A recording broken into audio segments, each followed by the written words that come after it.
Hey everyone, RogueGold here, welcome back to The Division 2. Today was the developer's Year 6 Season 3 PTS preview livestream, and guys, we learned a lot. We got the reveal of the Battle for Brooklyn DLC, which is launching this year. We'll talk about it. They announced a ton of stuff, like the fact that we're getting an increase to stash space, like the fact that they have a fix ready for the Division 1's global events. There's a ton, so let's get right to it. Alright, so as usual, we had Yannick, the game's creative director, and Daria, the game's product manager, join us to talk about everything that they went over today, focusing specifically on the DLC and its delay, as well as the Year 6 Season 3 PTS. The highlight news off the top here is that the PTS begins tomorrow, Friday, January 31st. The preload is available right now on PC in Ubisoft Connect. I will be streaming this. Exact timings will be on my community tab later today. The patch notes are going to come out shortly after I'm recording this, and I will be doing another video later today breaking those down, so stay tuned for that video. The one other thing that they announced later on, but that I wanted to put at the top here since it is relevant to our current live game of the Division 2 in Year 6 Season 2, there is a new patch coming to the game this Tuesday, February 4th, and among other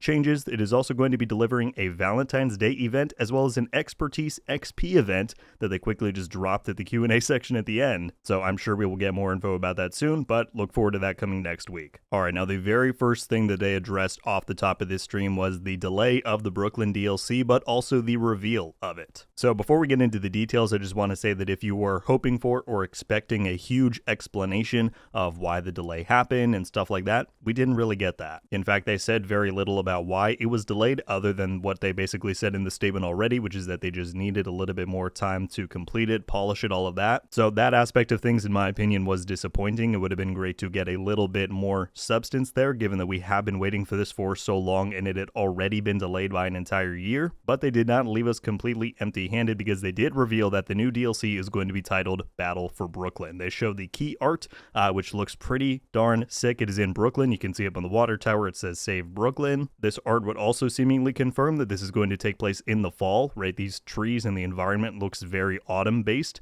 instead of the summer that we're used to in DC, so that's quite sick. Now, we do have a few additional comments to go over, but they did confirm that the DLC will launch this calendar year. Their statement the other day led some people to believe that it wouldn't be coming until 2026. They say no, it is coming in 2025. My best guess as of right now is that it will come with Year 7 Season 1 this summer.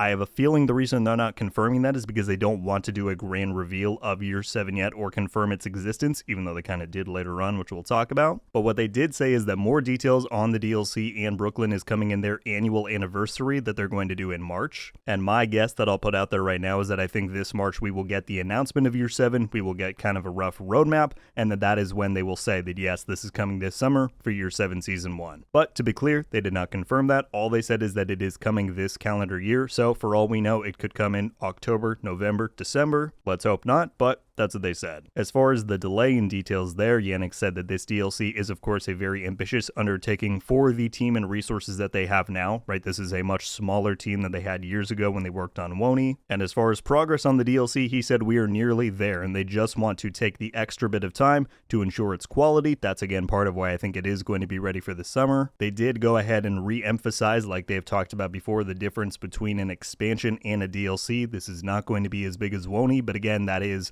because the team is so small, or so much smaller we'll say, than the team was when they made Wony. They did seemingly finally give the confirmation that this is going to be paid, because Daria talked about price point information, and she said that will come at a later date, so we still don't have any definitive details there, but assumedly it will be paid. And Yannick's closing thoughts on it was he said we are going to try and finish it as fast as we can. So stay tuned for March for more details. I'm certainly excited for that. Alright, the rest of the stream then focused on the PTS, which again is stuff we are going to be able to check out tomorrow. This season and everything they're showing from here on out launches on February 25th, right? So we don't have long to wait at all. They did confirm that this PTS is going to be working a bit differently than normal in that it will only have one phase, but because of that, it is going to run until Wednesday, February 5th, whereas they usually end on Mondays. So hopefully that gives everybody enough time to jump in there, test things out. They first began talking about some Seasons 2.0 changes. Now they revealed the new modifier for this season. It is called Rogue Momentum, and they said that its core philosophy is aggressive gameplay. Basically, the more more kills that you get, you will fill up a bar and you unlock different buffs based on how many kills and how far up that bar you have filled. Notably, this benefits both weapons and skills, and there was a lot of skill focus this season and in the modifier, so that is a big switch from last season. And Yannick said, at the end of the day, we just want this to be fun. This season, there is only going to be one hostile modifier as opposed to the 4 last season,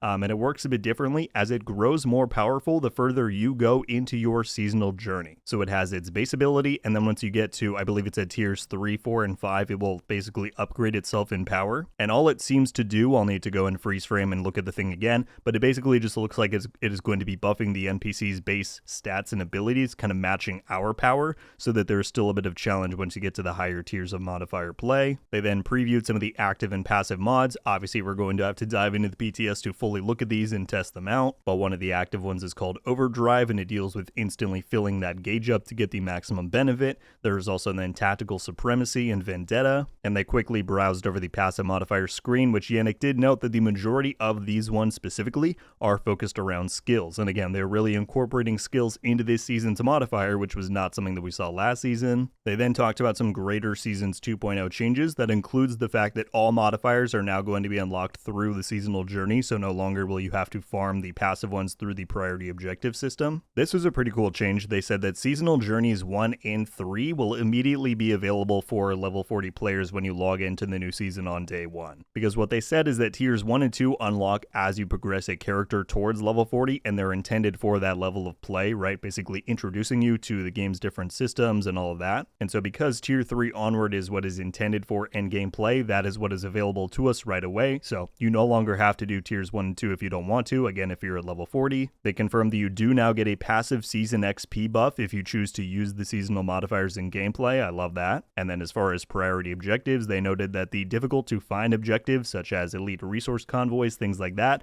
those have been removed from the potential rotation of things that you can get. They have also added a new daily refill thing, where basically, from what I understood, it will replenish your rerolls in the system once per day, so that you can much more quickly churn through those, get to the ones that you actually want to play. Alright, moving on, they then talked about everything coming with the new season, which is going to be titled Burden of Truth. They confirmed and showed here that the new manhunt is going to be for Kelso, and unfortunately, in my opinion, they did confirm that basically the exact same model for the scouts from Season 2 is going to be present here. There's going to be clues to decipher. You do them once per week, and that's that. Now look, I don't have a problem with the deciphering part of it. I kind of like having to go through the little riddles and clues, but in my mind, the scout model is not nearly reaching its potential in terms of the actual objectives it is asking us to do. I think it would be a lot cooler if they really mixed it up, like some weeks you're going in investigating certain areas, you have to look for little things in the map. Maybe then other weeks you go to a hideout and you meet a new NPC or a new character. There's a lot they could be doing there. Now to be fair, we don't know for certain that that's not what this season will contain, but it more or less seems like it's going to be the same as we're doing right now in Year 6 Season 2, and I don't think that has been a particular highlight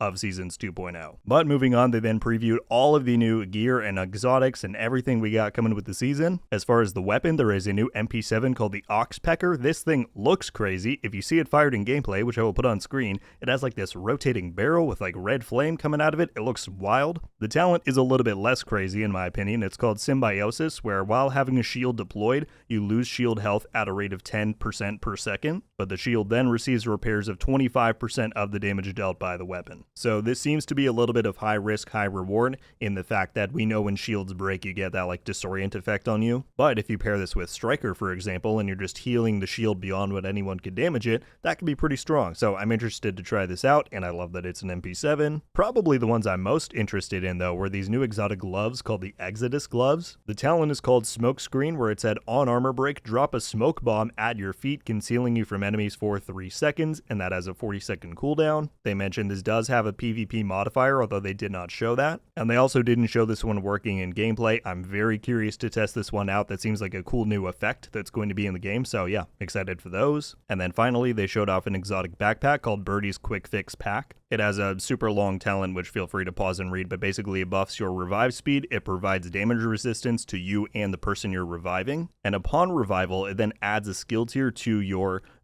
build an agent, which can lead to an overcharge. So this one, although niche, I think actually sounds pretty cool. I feel like this could be pretty useful in legendary content, for example, and it seems like it will pair pretty well with the new gear set, which we'll go over right now, which is called Reorganized. That one gives you 15% status effects for the 2-piece, 25% skill damage for the 3, and then the 4-piece is that you receive repairs of 10% of the damage dealt by your skills, and that is then 20% for allies. So kind of a cool skill damage and healing hybrid, and again, mixed with that backpack and mixed with some of this other stuff, I feel like you could make a pretty interesting build for some of that top tier in-game content. They also showed off the new brand set, the shiny monkey gear. The 1-piece is going to be 15% skill duration, 2-piece 5% skill efficiency, and the 3-piece 52% skill repair. It is a named version for Perfect Energize on the backpack, which halves the cooldown from 1 minute to 30 seconds. And there are going to be new knee pads, which comes with a perfected 16% status effects stat roll. They also quickly previewed the new weapon talent, which is going to be called Pressure Point, and it deals with amplifying damage to targets under a status effect. I believe the named version was 15% or the perfected version, so I assume the normal will be 10. But yeah, that's probably going to be pretty strong in PvP, would be my guess. Alright, they then dropped a pretty huge bomb that I'm sure a lot of you are going to be quite excited about. They have increased stash space. That's right, after years of unending inquiries, they have finally increased stash space, but it does come with a small caveat. So the new cap is going to be 400, but in order to get any of those bonuses beyond 300, it requires one of two things. Owning the Warlords of New York expansion will get you 50 slots, and owning the Year 1 pass will get you 50 slots. So if you don't own either of those things, then you will not get any increase to stash space. If you only own one, you will then only get 50 increases instead of 100. But if you own both, like I'm sure a lot of you do, then you will get the full 100 increase to the new capacity of 400. Yannick said they investigated this for a long time to finally conclude that it would work. He said they may be able to add more over time, but it has to be done incrementally and over a long period of time to ensure that nothing goes wrong, because this stuff does deal with server space and all of that. So we'll see, but at long last, we're finally getting more stash space. Alright, and then lastly, they talked about how many new small events are going to be coming this season, aside from just the XP events that we get. One of those, as they talk about in the Q&A, sounds to be an expertise XP boost, but hopefully there are some other ones too. I know I've talked before about how it would be cool to see like a weekend where exotic component drops in the Dark Zone are doubled. Maybe they increase rewards from Countdown for a weekend, stuff like that. So we'll see what they mean, but apparently there are more of those on the way. Lastly, before we get to the Q&A, they did quickly talk about Master Difficulty, the one that is going to be coming in this current season of the game in just about a week and a half. So they reiterated that this releases on February 11th. They actually teased an image of what I think is the final boss called Bishon, I think. Looks to be a Black Tusk unit with a bunch of hyena stuff painted all over him.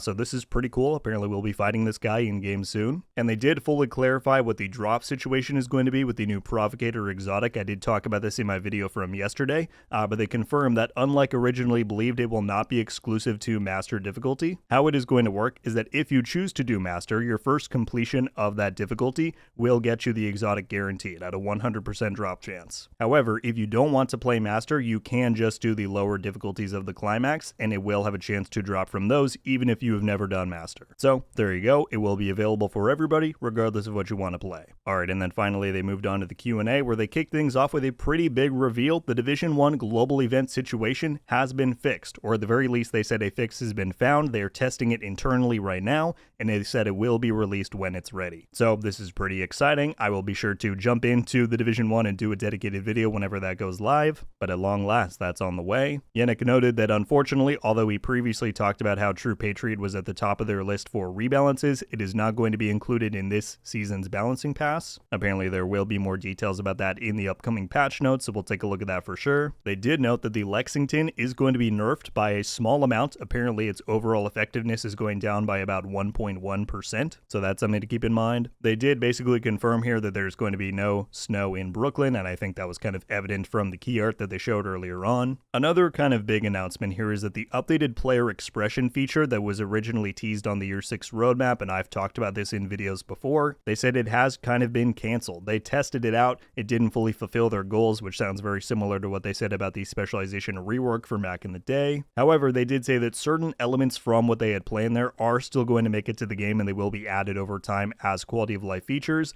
but just not this current upcoming season. They confirmed that they're considering doing additional crossovers partners with other IPs after the success of the Stalker 2 event this season. They confirmed that the Kenley College XP farm has been fixed for the launch of Year 6 Season 3. However, the specific issue with the Oxidizer getting infinite ammo will be fixed later after the season's launch. They did say, as they've kind of mentioned before, that they are looking into bringing apparel events back. They said that actually they're going away has nothing to do with money. Apparently, it's just the fact that they don't think that the old way of doing it, where you just earn shade levels, was that compelling of an experience. But they said that they are looking into bringing those back. They then took a few small questions about the DLC for the end here. Firstly, apparently there will be no story conflict with the season, Burden of Truth, that we're getting with Year 6 Season 3, even though the DLC has been delayed. So I don't know if those things were always planned to be decoupled. I don't know if they changed plans around. I have no idea. But apparently there will be no problem with doing this season in terms of narrative and story. They confirmed that you will not need to own Warlords of New York in order to buy and play Battle for Brooklyn. So that's great to hear. And then finally, Yannick said that yes, obviously they are teasing that there is going to be stuff after Year 6, and he did say verbatim that we are working on our Year 7 plans. So there you have it, folks. That is just about everything that they went over in today's developer stream. Obviously a ton of news. The most exciting being, in my opinion, the reveal of Battle for Brooklyn, seeing that key art. It's really cool to finally be able to tangibilize it a little bit. Obviously, however, the fact that it is delayed is still a huge sting. That doesn't feel great. And if you were disappointed by their lack of addressing of that delay, I mean, they addressed it, but the fact that they didn't really go into detail about why, that is certainly understandable, and I wouldn't be surprised at all if people are going to hold that over them kind of moving forward. But everything else that they previewed for this coming season looks pretty great. I'm excited to play around with that new seasonal modifier. I'm excited to check out the Smoke Bomb exotic. We got Stash Space, we got the Division 1's global events back. There's some good stuff coming. And like they said, there is a greater reveal and information coming about Brooklyn this March for their anniversary event. I'm definitely looking forward to that. So guys, I now turn it all over to you. What were your thoughts on this stream? What do you think about everything that we went over? As I said, stay tuned for my patch note breakdown coming later today. I'll then be streaming the PTS tomorrow. We'll have videos across the weekend going over all the new stuff. Hope to see you there for all of it. But that is going to do it for me on this one. Thank you all so much for watching, and I'll see you soon. RogueGold. Ow.